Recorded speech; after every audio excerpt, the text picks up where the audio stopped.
signing, some autographing or signatures on some of my artwork here.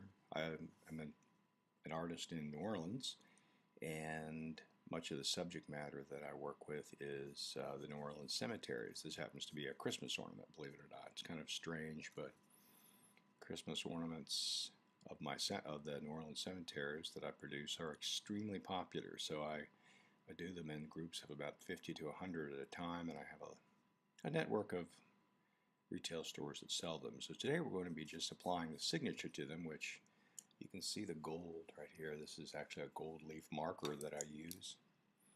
And we're going to be applying the signatures to each of the ornaments. Just a little bit of backstory.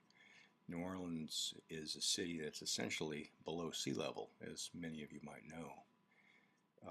The city proper is in sort of what could be described as a bowl. So it's up to 15 feet below sea level in certain areas. So all of the cemeteries are above ground, which means everybody occupies a tomb that's raised above the level of the ground. And therefore, they're like cities. They look like these majestic cities. When you come upon some of the older cemeteries, they're just absolutely huge. I mean, thousands upon thousands of these cemeteries or tombs. So it looks kind of like skyscrapers from a distance, if you will. This particular piece here that I've done, probably a couple thousand of these so far, are stained using a series of flat paints and then water-based stains which are wiped on.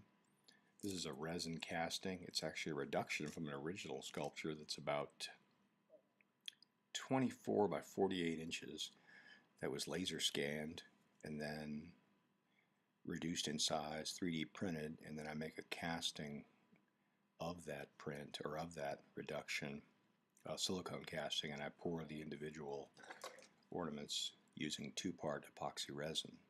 So I can bang these out in huge numbers. So what we're going to be doing today is just signing them one by one and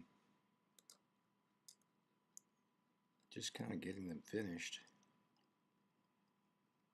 And they're sleeved in really nice organza bags, and then they are packaged and shipped out to my network of licensed dealers. So I'm fortunate to have a pretty established name in the New Orleans area, so my work is fairly recognizable. I'm very thankful for that. You notice that as I'm applying the, I don't know how close you can see with this, I've got the camera kind of intentionally set back to where I can give you a little bit of field showing some of these completed ornaments over here. But I have a little bit of name recognition, so people kind of seek out my work at various retailers, and I do occasional art shows, not too many anymore. I used to do a lot of them. You know, when you're starting out in, well, a lot of businesses, you kind of have a little flurry for the first few years where you're really, in superpower mode, trying to get it launched. And that's what I did for about the first 5 years. I actually didn't start doing art until a little bit later in life. I was in the corporate world for many, many years, believe it or not, in the mattress industry.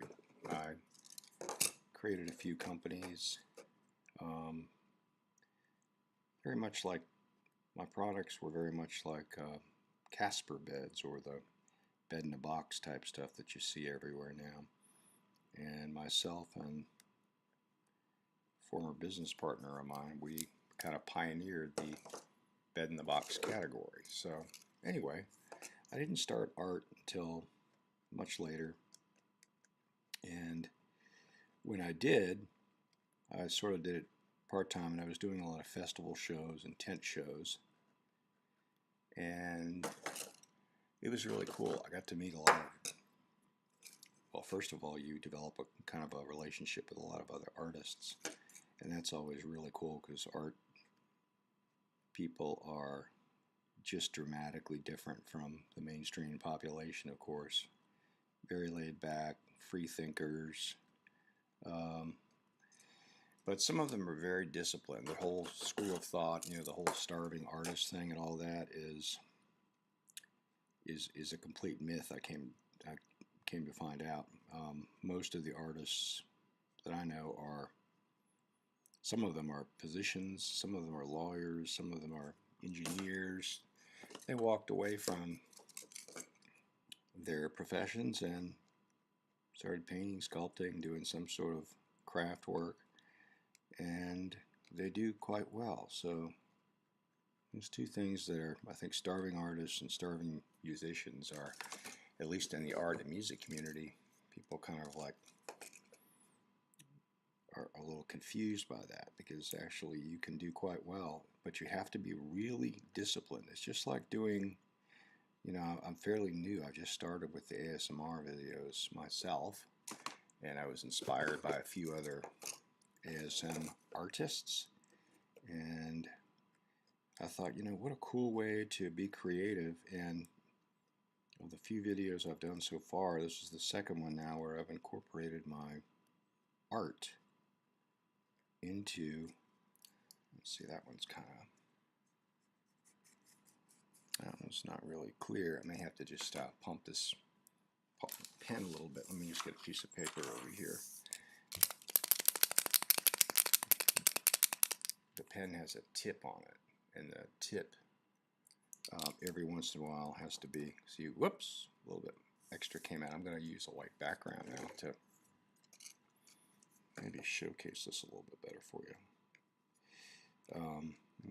What was I talking about? I lost my train of thought there. Oh, second video where I've incorporated my art into the video. So, you know, kind of killing two birds with one stone, but I've never, people ask me all the time, how do you do this? Or what's it like for doing a couple hours of art? And so this is a way to kind of show people, not just my art followers, but hopefully the audience that I'm trying to build on YouTube,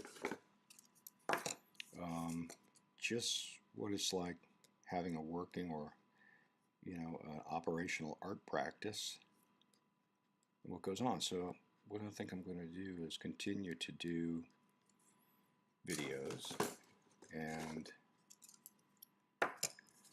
I'll continue to integrate my art into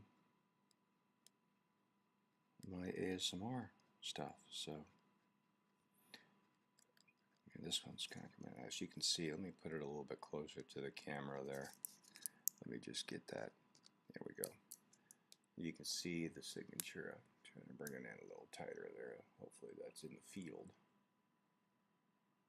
But this pen is really interesting, actually. These pens, I get them from a special source, and they are super high quality, fine tipped pens. The tip on this thing is probably about a millimeter across. It actually, it sort of prints a little bit larger because you have the ink which flows from it, but it's truly like almost like a gold leaf. The material, the ink itself, is very much like gold leaf, so when you apply it, it has a real gold foil kind of look to it, which I really like, and it's actually my signature thing when I sign art. This also has a really interesting gold hook on it, which gives it a real flourish. And the cool thing about these hooks, and these really don't weigh that much, so when you hang them from a tree, for your Christmas tree, very little weight, and they're resin, so you can take this thing and literally just kind of toss it around the room, throw it across the room, and you get very little breakage. The final thing that I'm going to do is there are some very small little crosses and even some miniature angels on these. I'm trying to bring it in a little tighter so you can see. I don't know if that's too close. We're doing sort of an over-the-shoulder video presentation today for this, so. But there's a lot of detail. These are extreme high resolution, and when I had the original done, when you take the original, which the original was 48 inches this way and 24 inches that way, I took it to a lab, a 3D print lab, and essentially what they do is they'll take it and put it up on an easel, and they'll take a handheld scanner and just literally just scan it back and forth. You guys are probably familiar with that. Anybody who's watching, I'm sure, has some idea what 3D printing is. And they will scan it, and then when you reduce it down, the smaller you make it, the higher the resolution is. So the resolution on these, before they're painted, that is, these are painted. At some point I'll probably show some unfinished blanks, I call them, before they're stained or painted. They're so crisp, the resolution is so high that if you look at these really small angels, you can actually see the face on the angel. It's just that they're blurred over right now because I've applied 2 coats of stain and paint to this, so it sort of puts a little bit of a layer over it, and you lose the resolution that you would ordinarily have. So let me just get to signing this one here. I don't want to have to pump my pen again because the tip dries out quite a bit. There we go. It's flowing freely now.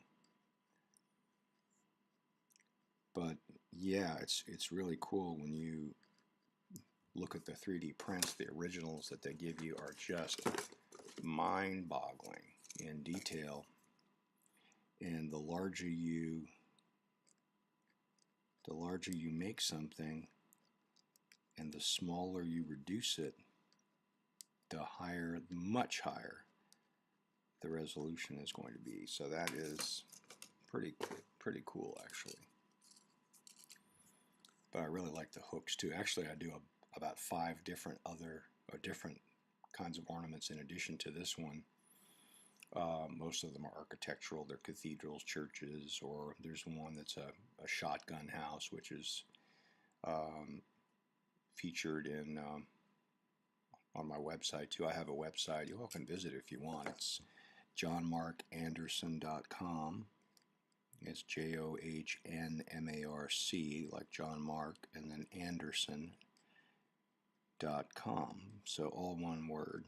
But if you go to my site, you'll be able to see specifically what I do, and there's a lot more information, and there's a gallery page, and there's also a lot of information about my technique and where to buy. If you're in the New Orleans area, there's a list of all my licensed dealers, of which I have about 16 that I've cultivated. Try to keep it around that number because in the fall, at the holiday times, the ornaments especially, I do all kinds of other work, larger pieces, and if you go on the site, you can see it, see what I do. The ornaments are sort of the anchor part of the business, and I've got to start producing them all through the summer so that in the fall I have a really good working inventory of probably about 3,500 to 4,000 ornaments. They'll go that fast. So yeah, when I started doing art really as a full-time business, I really was hoping that it would go well, and I've been very, very fortunate, very blessed to have, like I say, some great dealers that showcase my work in their stores, along with other local artists. You know, the thing with New Orleans is it has such a rich history and a real strong art, music community. Obviously, the music. I don't know if any of you have been to Jazz Fest, but you know, it's kind of the mecca for music and art. But it's most well known for its food. New Orleans food is unlike any other on the planet. It's absolutely incredible. If you've ever been to a really great restaurant, chances are the chef in that restaurant has probably at some point trained in New Orleans. Um, there's so many great chefs here that aspiring chefs seek out, and they come and find them, and they do an internship or work in the restaurant work in their restaurants as sous chefs. And we have restaurants like Commander's Palace that are kind of well known, real big with the tourist population. But then there's a lot of local restaurants that are really, really freaking awesome. One of them is called Ralph's on the Park. It's by City Park, kind of Center City. Really, really amazing. What a great restaurant that is. And then there's another one that's in the Royal Sonesta Hotel, believe it or not, which is called Revolution. Revolution is owned by a chef who owns, probably 3 or 4 restaurants, and it's just great, just a great local place to eat. Tourists, they visit it, they'll go to these restaurants, but look, the best restaurants in New Orleans are just local dives, local joints, because you get chefs or cooks that just know the New Orleans way. They know how to trick it up, spice, seasoning, add the heat, like Emerald says, bam, all that sort of thing. And the food is really just totally amazing. Well, I've finished 50 of these, so I've got 50 signed now. I'll be taking these over to my studio and putting them in their bags and sleeves, and then I've got a bunch of these that go out to dealers tomorrow, and I hope everybody enjoyed this little video where I shared my craft. If you liked the video, please like and subscribe, and I'll produce some more of these videos, and I hope this was relaxing and get you off to sleep. Thanks a lot.